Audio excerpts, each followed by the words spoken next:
अगर आप भी चाहते हैं कि आरसीएम म्यूजिक के वीडियो सबसे पहले आप तक पहुंचे, तो लाल बटन को दबा के चैनल को सब्सक्राइब जरूर करें और साथ में बेल आइकन को दबाना ना भूलें।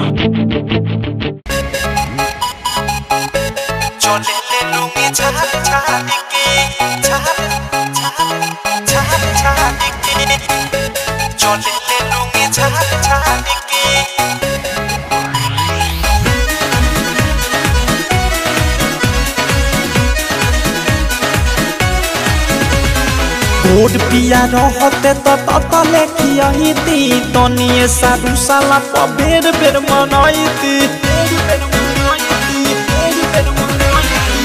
गोड पिया रहते तले खियाईती तनिए साधु साला बेर बेर मनाईती।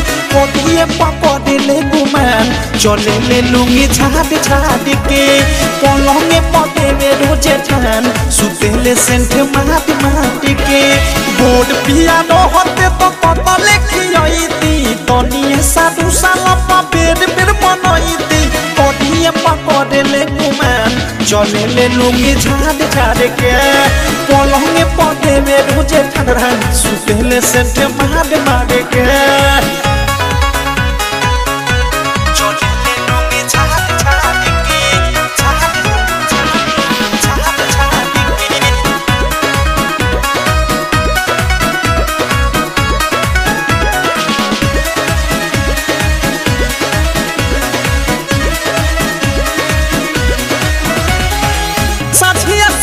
निकले सजिया सवाद के भव बनवाता भी सब दिन पीछा पड़ के। ये सखी अरे सुना हो सजिया सबेरे निकले सजिया सवाद के भव बनवाता भी सब दिन पीछा पड़ के।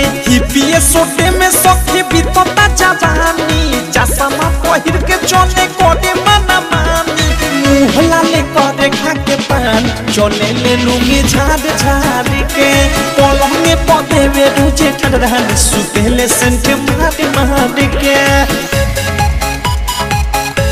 चले ले लुंगी झाड़ झाड़ के झाड़ झाड़ के।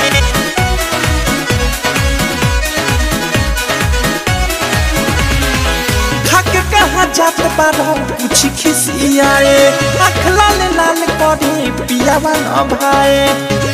अब क्या करिए दादा खाके कहाँ जात बारो कुछ खिसियाए आँख लाल लाल करे पियावा न भाए।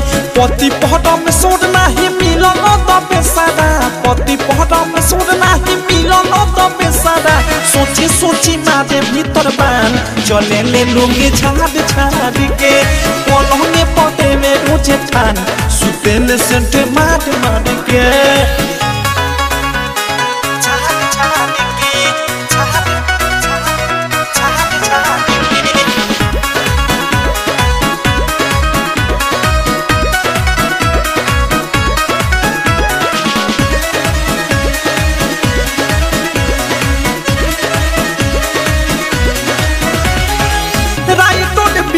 साली जटका बचाई अवध सुप्रेमिया के कहीं का सच्चाई रे दादा राइटो ने बिकी विशाली जटका बचाई अवध सुप्रेमिया के कहीं का सच्चाई अनुडा के बिकी तो मिहर के गतवाले बाबा कॉमेडी तो मिहर के गतवाले ओढ़ नहीं हमें माने दान चले ले लुंगी झाड़ झाड़ के पलंगे पटे में रुझे ठान सुतेले सेंट मार मार के। गोड पिया रहते तले खियाईती तनिए साधु साला बेर बेर मनाईती। कदिए पकड़े ले गुमान चले ले लुंगी झाड़ झाड़ के पलंगे पटे में रुझे ठान सुतेले सेंट मार मार के।